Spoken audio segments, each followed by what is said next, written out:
Hello दोस्तों, आपके अपने यूट्यूब चैनल एनकेपी क्लासेस में आज आपका फिर स्वागत है। तो आज देखेंगे अलंकार किसे कहते हैं।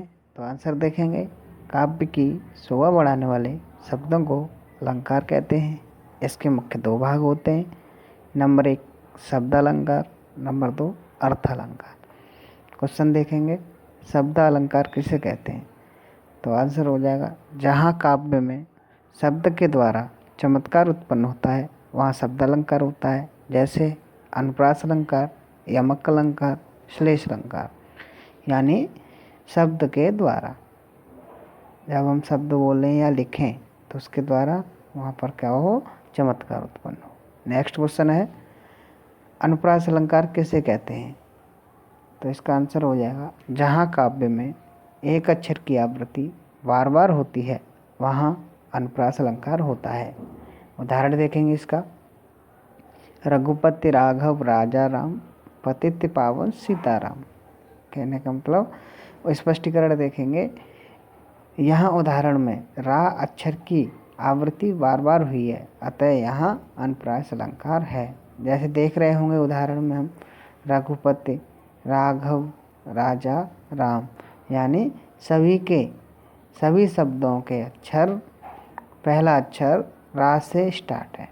तो देख रहे होंगे यहाँ पर किसकी आवृत्ति हो रही है, रा अक्षर की बार बार आवृत्ति हो रही है। नेक्स्ट क्वेश्चन है, यमक अलंकार किसे कहते हैं। तो नेक्स्ट में देखेंगे आंसर, जहाँ काव्य में एक शब्द की आवृत्ति बार बार होती है लेकिन उसका अर्थ अलग अलग होता है वहाँ यमक अलंकार होता है। उदाहरण देखेंगे, कनक कनकते सौगुनी, माधकता अधकाय, जा खाए वौरात जग, वा पाए वौरात। स्पष्टीकरण देखेंगे, एक कनक का अर्थ है सोना, परंतु दूसरे कनक का अर्थ होता है धतूरा। जैसे किसी व्यक्ति के पास अधिक सोना हो जाने पर भी उसे मतलब घमंड आ जाता है, तो वो भी एक पागल जैसी हरकत करने लगता है। ऐसे ही इसी प्रकार धतूरा खाने से भी वह व्यक्ति पागल जैसी हरकत करने लगता है। नेक्स्ट क्वेश्चन है, श्लेष अलंकार किसे कहते हैं। आंसर देखेंगे, जहाँ काव्य में एक शब्द एक ही बार आए लेकिन उसका अर्थ अलग अलग होता है वहाँ श्लेष अलंकार होता है।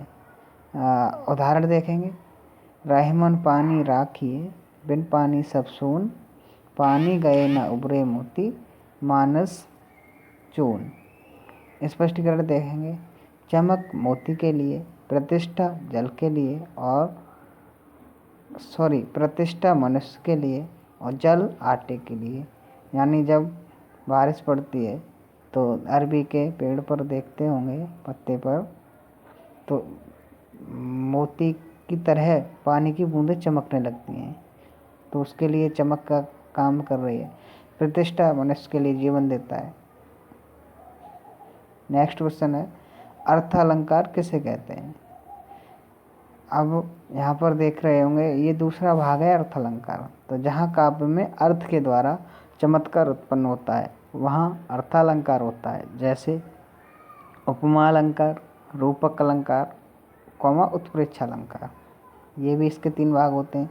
तो क्वेश्चन देखेंगे, उपमा अलंकार किसे कहते हैं। जहाँ किसी एक वस्तु की तुलना किसी दूसरी वस्तु से की जाती है वहाँ उपमा अलंकार होता है। नाम से ही पता चल रहा है, उपमा का मतलब होता है तुलना करना या समानता। तो यहाँ पर क्या की जाती है, समानता की जाती है, यानी तुलना की जाती है।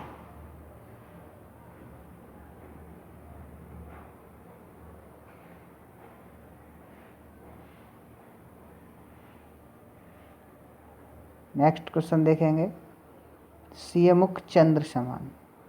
स्पष्टीकरण है, यहाँ उदाहरण में सीता जी के मुख की तुलना चंद्रमा से की है।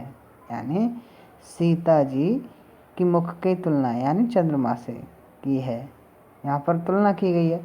देख रहे होगे तो यहाँ पर कौन सा उदाहरण है, ये किसका उदाहरण है, यानी उपमा अलंकार का। नेक्स्ट क्वेश्चन है, रूपक अलंकार किसे कहते हैं। तो आंसर देखेंगे, जहाँ उपमेय में उपमान का भेद रहित आरोप होता है वहाँ रूपक अलंकार होता है। यानी उपमेय में उपमान का भेद रहित आरोप होता है वहाँ रूपक अलंकार होता है। अब इसका उदाहरण देखेंगे नेक्स्ट में। चरण कमल बंदो हरे राई, स्पष्टीकरण देखेंगे। चरण यहाँ पर उपमेय है और कमल उपमान है। देख रहे होंगे कितना अच्छे उदाहरण और कितने कम समय में हमने कवर कर लिए हैं।